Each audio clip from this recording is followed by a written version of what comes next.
welcome back to what could be potentially FXOpen's last game. It certainly is their last player. Yeah, exactly. It is. He has to get 2 kills now. Lenok once again has to be strong for Team FXO, and he is up against Squirtle first, and then he will. Well, if he wins, we will see who's going to be the last man standing for Team LGIM.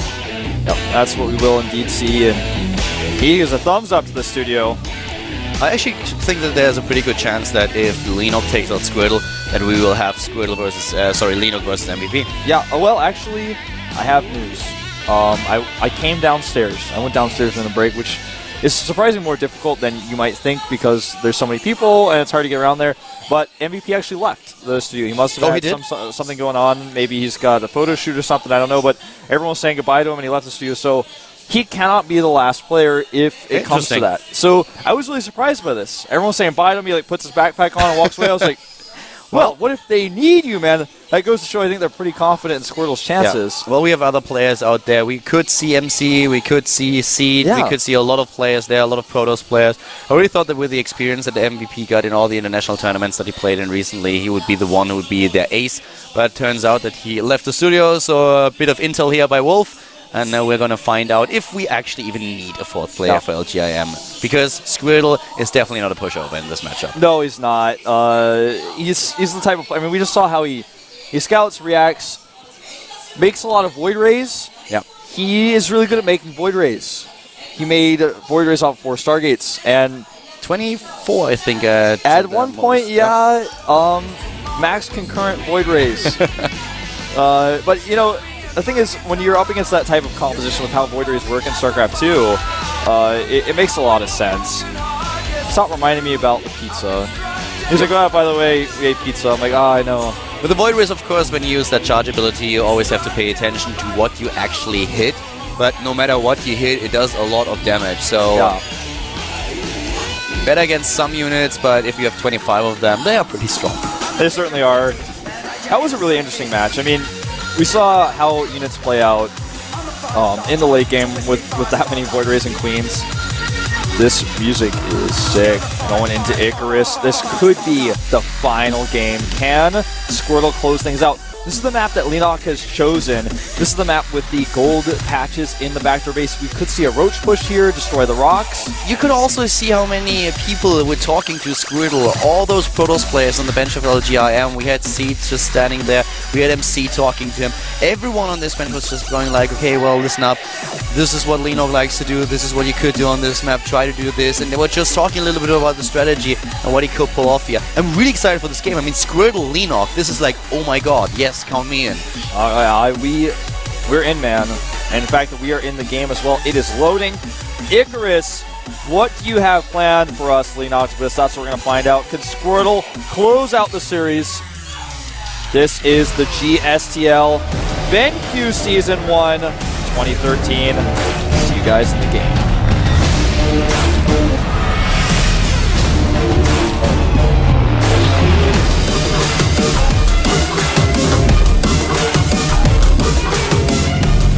And we are live with maybe the last game in this team match if our Zerg player is not able to take down his opponent.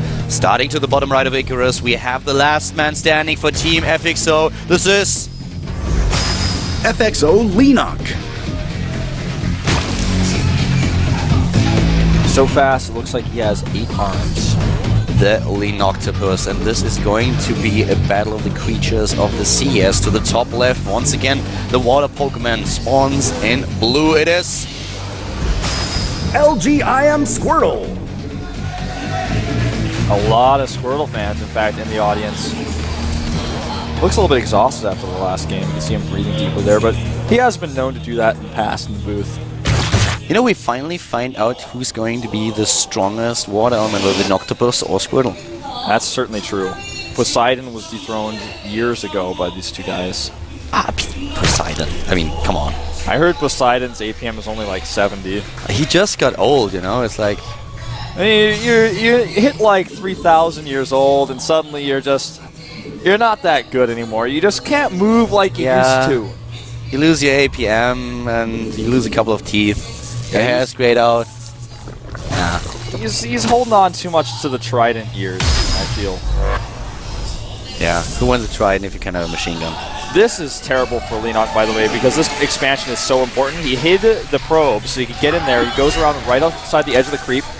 And doing this on this map is so much bigger than on any other map. Getting that block off with the gold patches, with how far away the third base is, this is massively bad for Leenock. Think about how horrible this is for a player. This is the reason why Leenock now takes gas, because he doesn't want to take this map in the space in the middle of the map. He has so many minerals right now, but it's like, well, what do? I have to get Zerglings, I have to get my queen, I need to take down this pylon.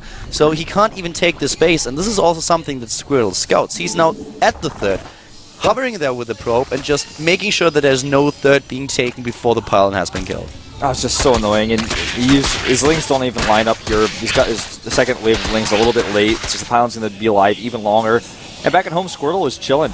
Not only has he gone for a fast Nexus, but he skipped the Forge entirely, so his gateway tech is already flowing, and he's got the ability to now go for a faster gateway push on this map with the extra resources granted to him in the back base. Exactly. He has started with a gateway and not with a Forge, and now he is in a position where he will have a much faster cybernetic score, a much faster warp gate research, and he can go for a much better timing attack. He leaves himself open a little bit more to his opponent's push, potential push, but I don't think that Leenock will be too aggressive here. Yeah, I agree. I mean, Leenock has to make a tough choice now. Does he do an aggressive two-base push, which starts to seem like a good idea when your economy is this hurt, or does he try to play out the longer game on this map, which for a Zerg player can work in your favor just simply because you have the more mobile army? This is a mistake. That was close. Oh! Nice. He's teasing. He's doing it deliberately, making sure that there are only 2 Zerglings over there, but the Zerglings, they get in, and this is not what you want. The thing is, he doesn't have a choice. He can't let the Lings kill his pylon, and he has to wait. He can't make a second Zealot either. He has to wait for that core so he can start his Stalker.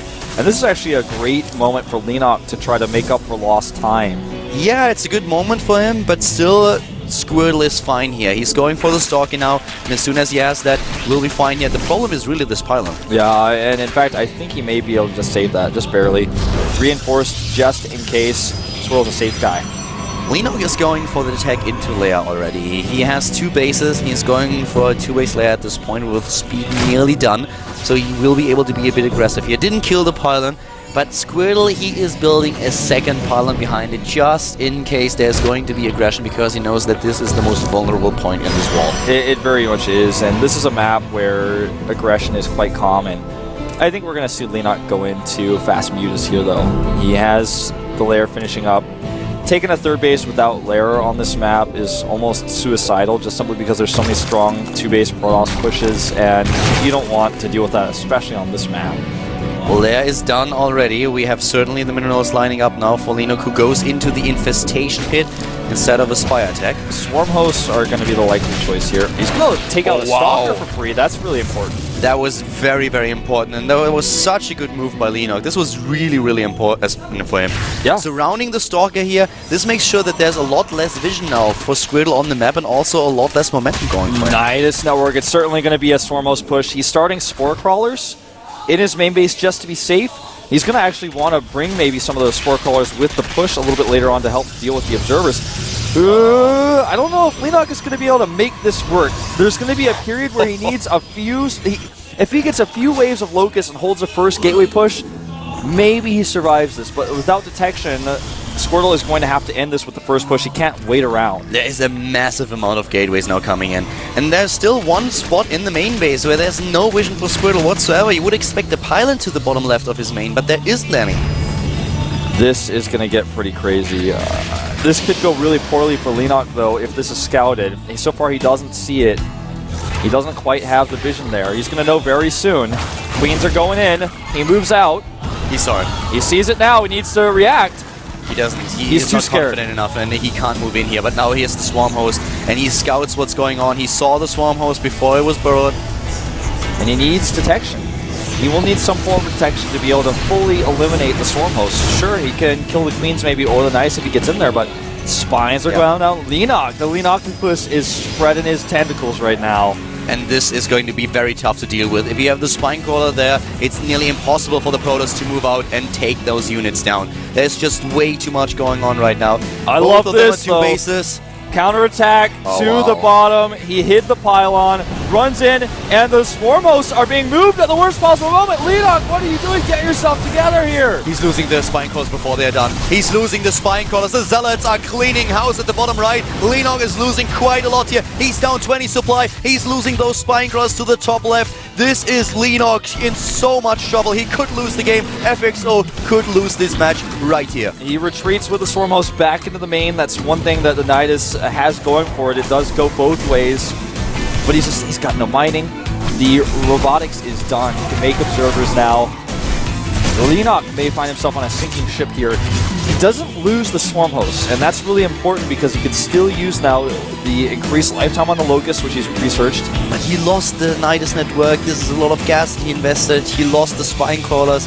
This is really difficult now for Leonok to handle, because this was supposed to be a timing attack that gives him a lot of momentum, and now Squirtle is completely safe. He has all the time in the world. He can decide where to go next, what path to go down. And he wants to end it. He wants to kill Leonok right away. But with all the gateways that he has. Exactly. You know, that was his plan from the beginning, and it plays into his hand now. He needs the Observer, though. Yeah, and, you know, with the threat of that Nidus back at home, this could be very distracting. He can decide to, if he wants to, just ignore it.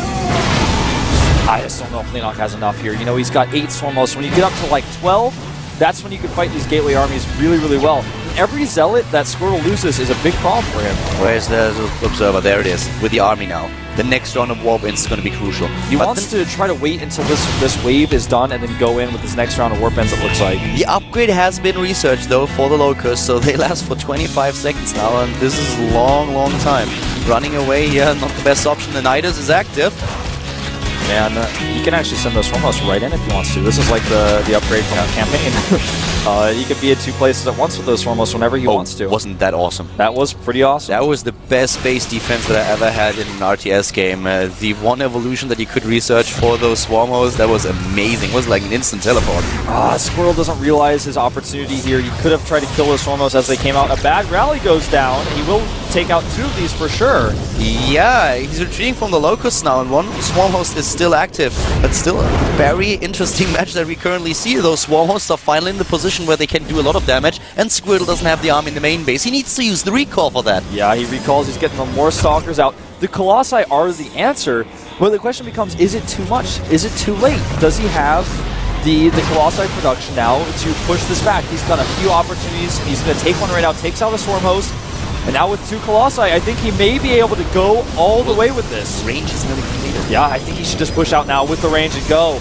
I feel that what Leonok needs to do is get back. He needs to retreat. I don't think he can hold this. He needs to get back into the Nidus. Yeah, he makes a difficult decision to try to stay, but it's the wrong one. He loses several Swarmos here, and this is great for Squirtle. This may have actually just won him the game. This was a crazy, crazy move. Just in time, everything worked out for him. Has those Colossi, kills the second Nidus, kills a few Swarm Hosts, and for Leonok, the transition is going to be very difficult here. He has only Swarm Host, he has the Infestation tech, is going into Hive right now, but Squirtle is already moving out, and he can safely take a 3rd base if he wants to at the same time. Pylon is still up, and these Swarm Hosts are vulnerable once again. He needs to bro it right now. Barely saves it, but the Pylon being here just allows Squirtle that instant reinforcement right now. We have 126 supply against 96. Look at those Colossi with the range upgrade. They are so strong against this. They can take down the Locusts and then push right into the Swarm Host army. Yeah, even the Gateway army seems to be strong enough. I feel he should just force seal the ramp here, maybe even break down the rocks. The choices are his. He could do either, and it looks like he wants to go for the attack. Leonok is building more Swarm Hosts. It's basically the only thing that he can do with 17 Swarm Hosts to do speed so much. But here comes the Protoss army, here comes the Time Warp. He's going to move in. He detects all the Swarm Hosts. He wants to take them out one by one. Another wave of Locusts is already on their way, but the Swarm Hosts, they are taking damage. They are certainly taking damage. The Locusts even eating some of the splash damage with the Swarm Hosts themselves. The Colossus comes in now. This looks like it may be it for FXO. Leonok on the ropes here. The Stalkers dancing forward very carefully. The Queens trying to do their best against those Colossi, but it's not enough. GG! And LGIM takes our very first GSTL match. They take it with a 4-2. Leonok is not strong enough to defeat Squirtle. 2 Zerg players fall at the hand of the water Pokemon. It was certainly a hydro pump today, and MVP is still here? What? Yeah, he's still there. I swear I saw him leave and people were saying goodbye to him. And Wolf, did I you don't drink know, too man. much coffee again? I did have a coffee. It's okay. We're while gonna work on that. happening. We're gonna work on that. It's gonna be fine. You guys saw me earlier have the coffee on the table. But look at Hirai.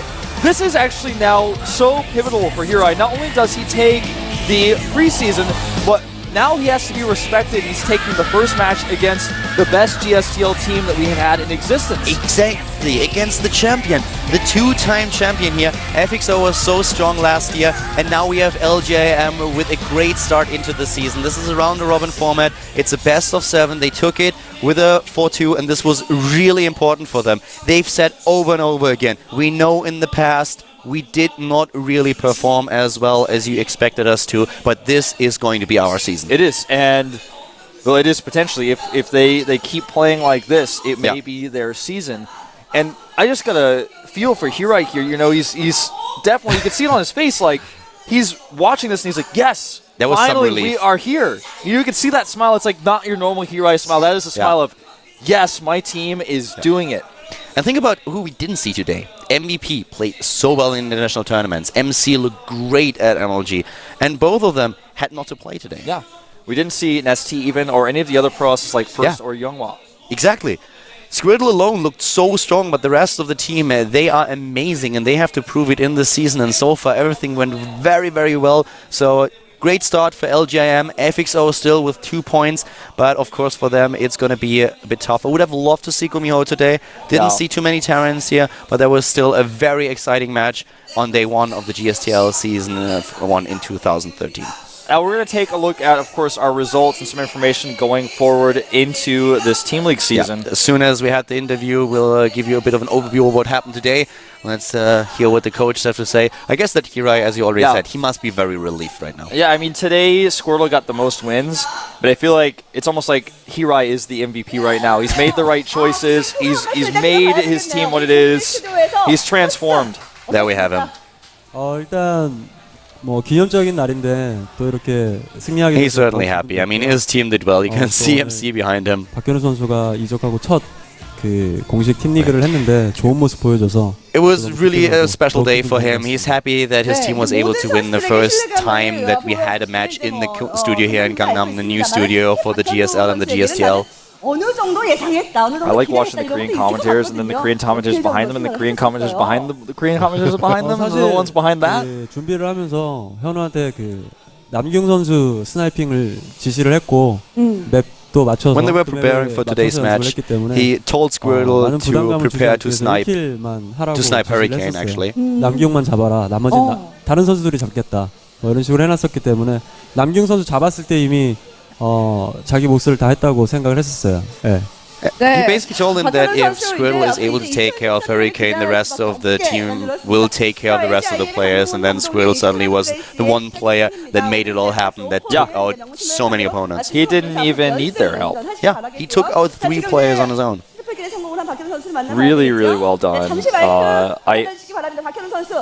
I'm just really, I feel happy for LGIM. You know, it's a well-deserved win. MC is a little sad he couldn't come out, as you can see, but we're gonna have an interview now with Squirtle. So many people here. I swear there's just more and more pouring in all the time. I'm really happy for this guy, by the way. And he performed very well today. A lot of fans cheered for him today, so he was really happy about that. He liked it. It put him in a good mood. 자, 박현우 선수 아까 앞서 그 감독님께서는 남경만 잡으면 된다라고 마음을 좀 편안하게 해주기 위해서 is basically saying, you know, you were prepared for Hurricane, but you ended up winning everything. 제가 나가는 상황이 되게 제가 지면 팀 분위기가 되게 안 좋아지는 상황이더라고요. 그래서 when he came out, it was kind of a serious situation for his team, is what he's saying, and you know, things were not looking so good.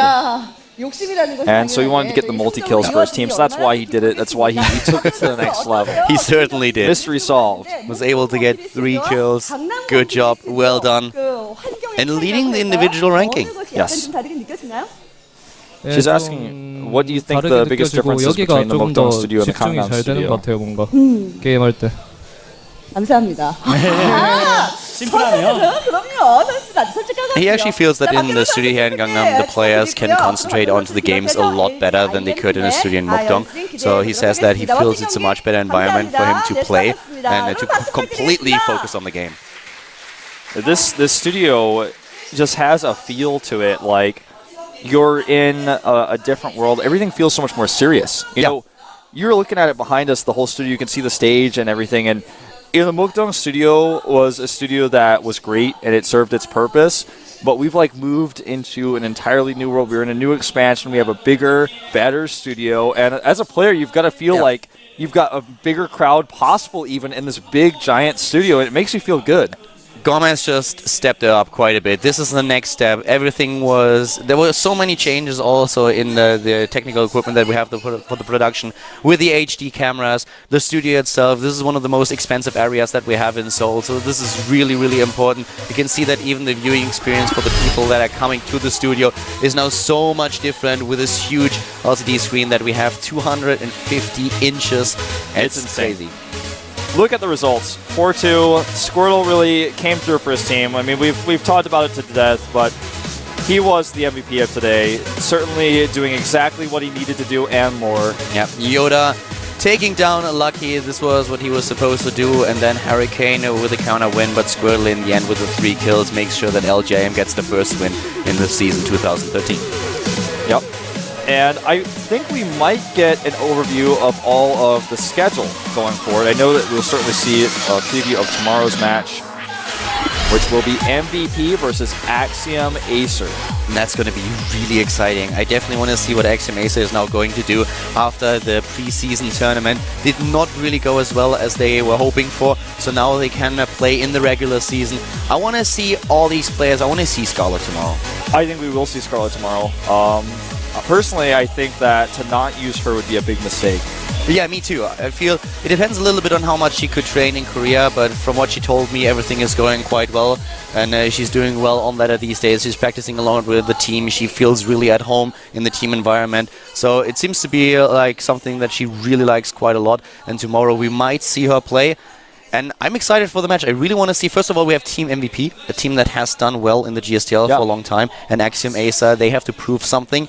And it's going to be really exciting to see how they are going to do. It's a big day. You know, I feel like the most important thing for Axiom tomorrow is, even though they're playing against a great team, winning would be great, but not getting demolished is like the most important thing. Exactly. Going into a season, you never want to be in a situation where you get all killed or for one, so you always want to perform well, and even if you lose, you want to go home with a feeling, okay, we could have won that. That was a bit of a misstep. We could have made a different decision here. Right. The first victory is the most important one, the first team battle just in general. So this is the start of the season. We have a round-robin format now, and it's going to be exciting to see 2 new teams playing. Yeah, you know, it's so important to that first match. Every step you take leads to the next step, and the first step is always the most important. And I really feel that Axiom Acer has a big future in this season, but they've got to make sure that they can get some momentum going, because without that, you're just going to stumble and fall. Exactly. They had a big problem in the preseason when they were putting a little bit too much pressure on themselves, but this was also the time where you just experiment a little bit. Tomorrow, it's gonna count for real, so they have to perform there. For today, this is it though. We are done with our first day here at the GSTL Season 1 in 2013. I hope that you guys enjoyed the show. Make sure that you also add the 2 of us on Twitter, at FoxWolf, myself, at Kaldor. We'll be back tomorrow with a match between MVP and Axiom Acer. Once again, a little bit earlier, as it is a Saturday match. It's going to be at 2 p.m. Korean Standard Time. See you guys. Oh, it was actually switched to 1 p.m. That's what I just heard. 5 hours Sorry earlier, for that. Remember that. 5 hours earlier. So I see you guys tomorrow at 1 p.m. Korean Standard Time. Bye-bye.